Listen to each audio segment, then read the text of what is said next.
पैदा होने से, और पैदा होने के बाद उस बच्चे की जांच की जाती है कि कहीं वो नाटा, कमजोर या अपंग तो नहीं, क्योंकि स्पार्टा में ऐसे बच्चों को मार दिया जाता है। पर वो बच्चा बिल्कुल ठीक होता है जैसे वो 7 साल का होता है। स्पार्टा में सिर्फ एक ही चीज सिखाई जाती है कि अपने वतन के लिए जान देना सबसे फख्र की बात है।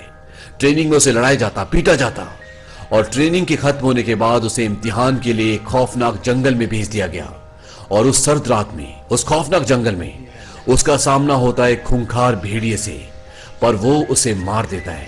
और जब वो वापस लौटता है तो उसे स्पार्टा का राजा बना दिया जाता है, जिसका नाम लियोनाइडस होता है।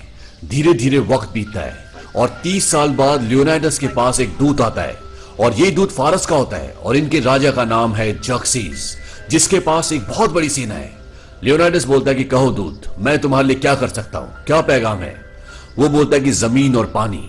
लियोनाइडस बोलता है कि तुम फारस से यहां पर जमीन और पानी के लिए आए हो। वो दूत बोलता है कि हमारे शहंशाह जर्क्सीस चाहते हैं कि तुम उनकी अधीनता स्वीकार कर लो, लेकिन लियोनाइडस इसके लिए मना कर देता है। दरअसल जब ये दूत आया होता है तो वो इसके घर तक कटे हुए राजाओं का सर और उनका ताज लेकर आया होता है, ताकि उससे लियोनाइडस को डरा सके। और इसके साथ साथ उसने लियोनाइडस और उसकी रानी का भी अपमान किया होता है, इसीलिए लियोनाइडस उसे और उसके सारे आदमियों को मार देता है। अब लियोनाइडस को पता है कि फारस की एक बहुत बड़ी सेना, जिसमें लाखों सिपाही हैं, वो यूनान पर हमला करने वाली है, और वो सबसे पहले स्पार्टा पे हमला करेंगे। इसीलिए लियोनाइडस उन पर हमला करना चाहता है, उनसे युद्ध करना चाहता है। लेकिन ये फैसला लियोनाइडस नहीं कर सकता। हालांकि वो राजा है, लेकिन स्पार्टा के कुछ रीति रिवाज हैं। अगर उसे युद्ध करना है तो उसे ओरेकल्स के पास जाना होगा, और अगर ओरेकल्स बोलेंगे कि स्पार्टा को युद्ध करना चाहिए, तभी वो युद्ध कर सकता है। ओरेकल्स ऐसी लड़कियां होती हैं जो ईश्वर का संदेश इंसानों तक पहुंचाती है। स्पार्टा में बहुत ही पुराने रीति रिवाज हैं। यहाँ पे कुछ बूढ़े पाखंडी लोग हैं जो ओरेकल्स को अपने वश में रखते हैं, यानी कि स्पार्टा की जो जवान लड़कियां होती हैं उनको अपने पास रखते हैं और उनके जरिए ईश्वर का संदेश लोगों तक, इंसानों तक पहुंचाते हैं। और अब लियोनाइडस इनके पास आता है और वो उन्हें अपनी सारी रणनीति बताता है। वो बताता है कि फारस की एक बहुत बड़ी सेना हम पर हमला करने वाली है। अगर हम उन्हें पहाड़ी दर्रों में, यानी कि नर के द्वार में भेज दें तो वहां उन्हें हम हरा सकते हैं। वो बूढ़े पाखंडी लोग बोलते हैं कि पहले ये बताओ कि चढ़ावे में क्या लाए हो, और लियोनाइडस उन्हें सोना देता है। वो बोलते हैं कि ये अगस्त का महीना है, कार्निया का त्योहार आ रहा है, और स्पार्टा कार्निया के दौरान कोई युद्ध नहीं लड़ता। इस बात से लियोनाइडस को बहुत गुस्सा आता है। वो बोलते हैं कि स्पार्टा का हर एक जवान लड़ते लड़ते मर जाएगा, स्पार्टा के बच्चे और औरतों को गुलाम बना लिया जाएगा। वो बोलते हैं कि इसका फैसला ओरेकल्स करेंगी। वहां पर एक जवान लड़की होती है जिसके जरिए वो ईश्वर का संदेश लियोनाइडस को बताते हैं। वो बोलते हैं कि अगर स्पार्टा जंग में गया तो पूरा स्पार्टा खत्म हो जाएगा, यूनान भी खत्म हो जाएगा। वो कहते हैं कि हमें कार्निया का जश्न मनाना चाहिए और स्पार्टा जंग में नहीं जाएगा। इस बात से लियोनाइडस बहुत हताश हो जाता है और वो वहां से चला जाता है। लेकिन ये सारे पाखंडी बूढ़े लोग जर्क्सीस से मिले होते हैं। तभी वहां पर जर्क्सीस के लोग आते हैं और वो उन्हें बहुत सारा सोना देते हैं।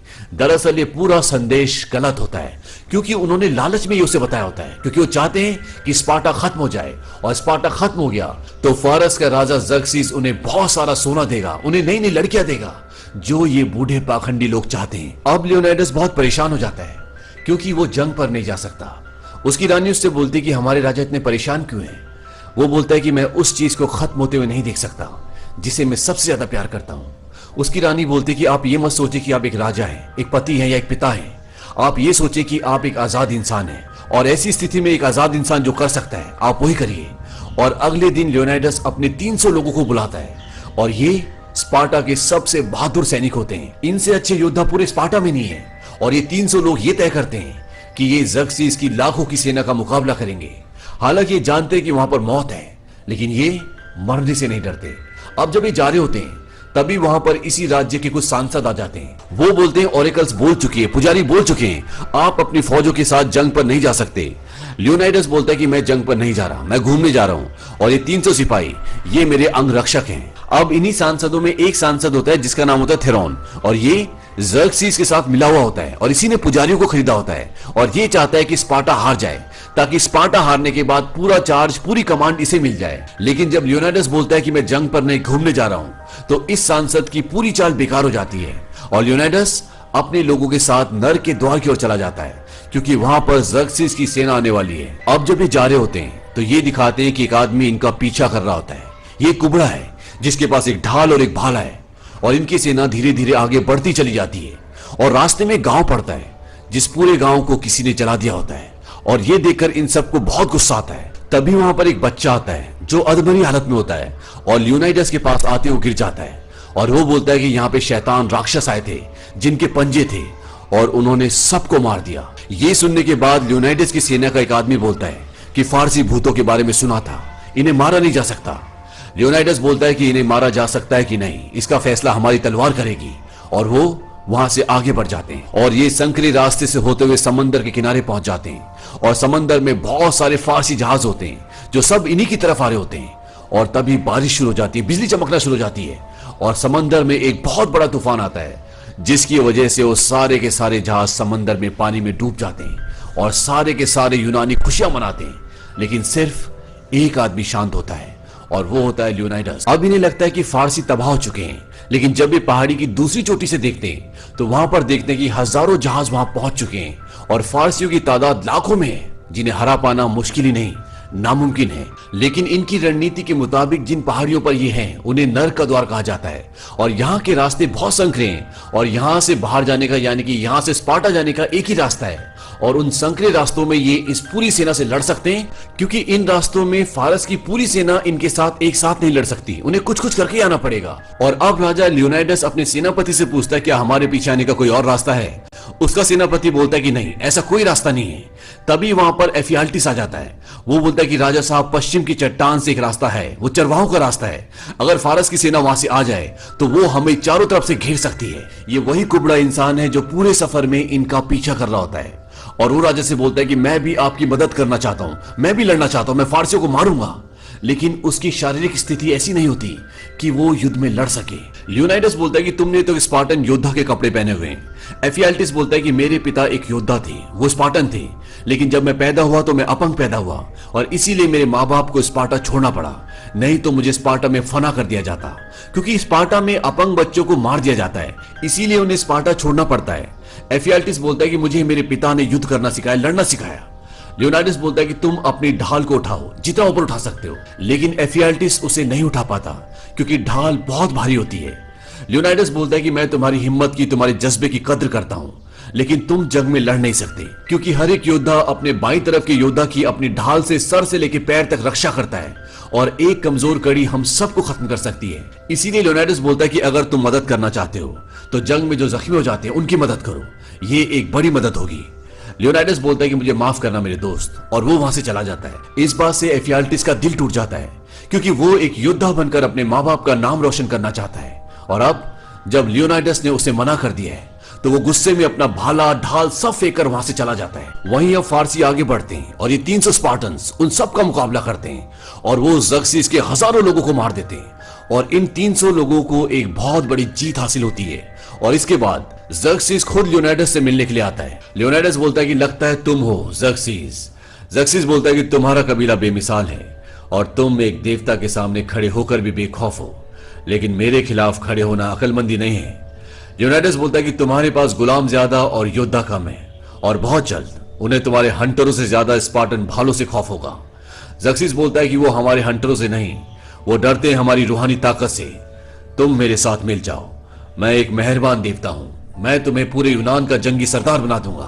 बस तुम्हें मेरे सामने घुटने टेकने होंगे और इसके बाद तुम्हारे सारे दुश्मन तुम्हारे सामने घुटने टेक देंगे। लियोनाइडस बोलता है तुम बहुत मेहरबान हो राजाओं के राजा, पर जहां तक घुटने टेकने वाली बात है तो तुम्हारे लोगों को मारने के बाद मेरी जांग में अकड़न होने लगी है, इसलिए घुटने टेकने का तो सवाल पैदा ही नहीं होता। ज़र्क्सिस उसे डराने की भी कोशिश करता है, पर लियोनाइडस एक जाबाज है, वो एक योद्धा है, वो उसकी बातों से नहीं डरता और उसे इनकार करके वहां से चला जाता है। और अब ज़र्क्सिस अपनी सबसे ताकतवर फौज की टुकड़ी को भेजता है और ये इंसान नहीं होते, पर ये 300 स्पार्टन्स इन सब का मुकाबला करते हैं। और ज़र्क्सिस की सेना में एक बहुत बड़ा योद्धा भी होता है जो कि इन शैतानों से भी बहुत खौफनाक होता है, पर लियोनाइडस उसे मार देता है और इसके साथ साथ बाकी सभी को ये 300 स्पार्टन्स मौत के घाट उतार देते हैं। और इस जीत के बाद लियोनाइडस को भी ज़र्क्सिस की लाखों की सेना से जीत की एक नामुमकिन सी उम्मीद दिखने लगती है। और अगली सुबह ज़र्क्सिस अपनी एक बहुत बड़ी सेना के साथ एशियाई जादूगरों को भी भेजता है, पर उन छोटे और पतले रास्तों पर तादाद का कोई महत्व नहीं। और ये 300 स्पार्टन्स और कुछ आर्केडियंस भी जो अब स्पार्टन्स के साथ मिलकर ज़र्क्सिस के खिलाफ लड़ रहे हैं वो ज़र्क्सिस की पूरी सेना को और उनके साथ जो खौफनाक जानवर होते हैं उन सबको मौत के घाट उतार देते हैं। और इस शिकस्त के बाद खुद को देवता कहने वाला ज़र्क्सिस भी गुस्से और खौफ में आ जाता है और वो अपने सिपहसालारों को मौत के घाट उतार देता है। पर आज इस जंग में स्पार्टन्स के सेनापति का बेटा भी शहीद हो जाता है, इसीलिए वो जीत का जश्न नहीं मनाते। वहीं दूसरी तरफ एफियाल्टिस, जो कि कुबड़ा होता है, जो पहले लियोनाइडस के पास आया था, वो ज़र्क्सिस के पास जाता है। ज़र्क्सिस उसे बोलता है कि तुम्हारा ईश्वर बेरहम है जिसने तुम्हें ऐसा बनाया, और उससे बेरहम है ये स्पार्टन्स जिन्होंने तुम्हें धुतकारा। लेकिन मैं एक दयालु हूं, तुम जो चाहते हो मैं तुम्हें वो सब दूंगा जो तुमने सोचा भी नहीं होगा। बस मुझे वो रास्ता बता दो जिससे हम इन सभी स्पार्टन्स को चारों तरफ से घेर लें। और एफियाल्टिस उसकी बात मान जाता है। वो कहता है हाँ, मुझे सब कुछ चाहिए, मुझे दौलत चाहिए, मुझे औरत चाहिए और मुझे एक वर्दी भी चाहिए। ज़र्क्सिस बोलता है कि दिया, जो तुम्हें चाहिए वो सब कुछ दिया। वहीं दूसरी तरफ स्पार्टा की रानी लियोनाइडस की बीवी इस कोशिश में होती है कि लियोनाइडस तक स्पार्टा की फौजों को भेजा जाए, लेकिन सांसदों को मनाना इतना आसान नहीं होता। सारे सांसद उसकी बात नहीं मान रहे होते और इन्हीं सांसदों में एक सांसद होता है थेरॉन, जो कि ज़र्क्सिस के साथ मिला हुआ होता है और वो बिल्कुल भी नहीं चाहता कि स्पार्टन फौजें इन 300 लोगों की मदद के लिए जाए। रानी रात को उसे मिलने के लिए बुलाती है। वो बोलती है कि मुझे तुम्हारे वोट की जरूरत है, संसद में अगर तुम अपना वोट दोगे तो वो उन 300 जाबाज के लिए मदद भेजेंगे। वो बोलता है कि मैं उनकी मदद क्यों करूं, इससे मुझे क्या फायदा होगा। रानी बोलती है कि वो तुम्हारे राजा हैं। थेरॉन बोलता है कि जंग और पॉलिटिक्स अलग होती है। रानी बोलती है कि तुम्हें क्या चाहिए। दरअसल रानी के ऊपर उसकी गंदी नजर होती है। थेरॉन बोलता है कि तुम्हें पता है कि मुझे क्या चाहिए और अगर तुम स्पार्टा को और अपने राजा को बचाना चाहती हो तो तुम्हें वो करना पड़ेगा। और रानी उसकी बात मान जाती है और वो उसके साथ फिजिकल रिलेशनशिप बनाता है। और अगली सुबह जब संसद होती है तो वहां पर थेरॉन अपनी बात से मुकर जाता है और वो रानी पे झूठे आरोप भी लगाता है। और इस बात से रानी को गुस्सा आता है और वो उसे चाकू से मार देती है। और जब उसे मारती है उसके कपड़ों से बहुत सारे सोने के सिक्के गिरते हैं और इन सभी सोने के सिक्कों में ज़र्क्सिस की फोटो होती है। और वो सब समझ जाते हैं कि ये ज़र्क्सिस के साथ मिला हुआ था और सब उसे गद्दार कहते हैं। और रानी वहां से चली जाती है। अब उन पहाड़ी दर्रों में, जिसे नर्क का द्वार कहा जाता है, वहां पर एफियाल्टिस ज़र्क्सिस के लोगों को वो रास्ता दिखा देता है जहां से वो लियोनाइडस और उसके लोगों को चारों तरफ से घेर सके। और जब वो उनकी तरफ बढ़ रहे होते हैं तो ये बात एक आर्केडियन को पता चल जाती है और वो भागता हुआ लियोनाइडस के पास आता है। वो कहता, मारे गए, हमें जितनी जल्दी हो सके यहां से भागना होगा क्योंकि ज़र्क्सिस की सेना पीछे के रास्ते से आ रही है और सुबह तक वो हमें चारों तरफ से घेर लेगी और सबको मार देगी। लियोनाइडस बोलता है कि स्पार्टन्स न भागते न कभी घुटने टेकते हैं, भले उन्हें मौत का सामना क्यों न करना पड़े। लेकिन आर्केडियंस सब के सब वहां से चले जाते हैं क्योंकि वो बेवजह मरना नहीं चाहते। और अब लियोनाइडस और उसके सभी आदमियों को पता है कि मौत उनका इंतजार कर रही है। लियोनाइडस अपने एक आदमी को बुलाता है जिसका नाम डिलाइयस है। वो उसे बोलता है कि तुम वापस जाओ और सबको बताना कि यहां पर क्या हुआ, हमारी जीत की दास्तां सबको सुनाना। डिलाइयस कहता है, रानी के लिए कोई संदेश? लियोनाइडस कहता है कि कहने के लिए मेरे पास कुछ भी नहीं है। वो उसे अपना एक लॉकेट देता है और इसके बाद डिलाइयस वहां से चला जाता है। और अगली सुबह इन्हें चारों तरफ से घेर लिया जाता है और ज़र्क्सिस के एक आदमी लियोनाइडस को बोलता है कि अगर तुम अपने हथियार डाल दो तो तुम्हें पूरे यूनान का जंगी सरदार बना दिया जाएगा। स्पार्टा पहले से भी ज्यादा दौलतमंद होगा।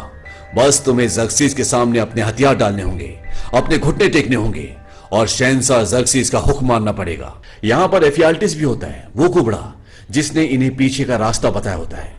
वो लियोनाइडस से बोलता है कि मैं तुमसे विनती करता हूं, इनकी बात मान लो और अपने साथियों की जान बचा लो।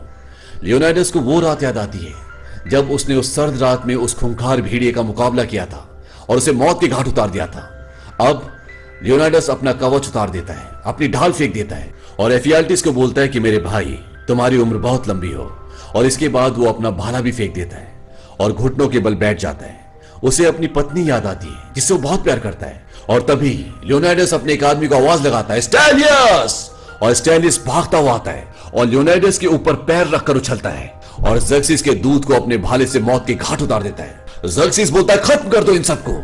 इसके बाद लियोनाइडस उठता है और अपना भाला उठाता है और पूरी ताकत से ज़र्क्सिस की तरफ फेंकता है और वो भाला उसका गाल छूकर निकल जाता है, जिससे उसके गाल से खून निकलना शुरू हो जाता है। और तभी हजारों तीर उनकी तरफ आते हैं और इस तरह से जावा स्पार्टन यूनान के लिए, स्पार्टा के लिए शहीद हो जाते हैं। वहीं दूसरी तरफ डायलस रानी के पास पहुंचता है और उसे लियोनाइडस का लॉकेट देता है। वो समझ जाती है कि लियोनाइडस अब इस दुनिया में नहीं रहा और रानी उस लॉकेट को अपने बेटे को पहना देती है। अब डायलस सांसदों के पास जाता है और बोलता है, राजा को कोई श्रद्धांजलि, कोई स्मारक या कोई जीत का नगमा नहीं चाहिए था। बस उनकी यही ख्वाहिश थी कि हमें याद रखा जाए। अब दिखाते हैं कि डायलस के सामने 10,000 की फौज है और डायलस ये पूरी कहानी इन 10,000 स्पार्टन्स को सुना रहा होता है और इनके सामने ज़र्क्सिस की एक विशाल सेना होती है। डायलस बोलता है कि इन सब के दिल में डर है क्योंकि ये सब राजा लियोनाइडस और 300 स्पार्टन्स की तलवारों का कहर भूले नहीं है और इसके बाद ये सभी ज़र्क्सिस की सेना की तरफ अपनी खूनी तलवारों के साथ बढ़ना शुरू कर देते हैं।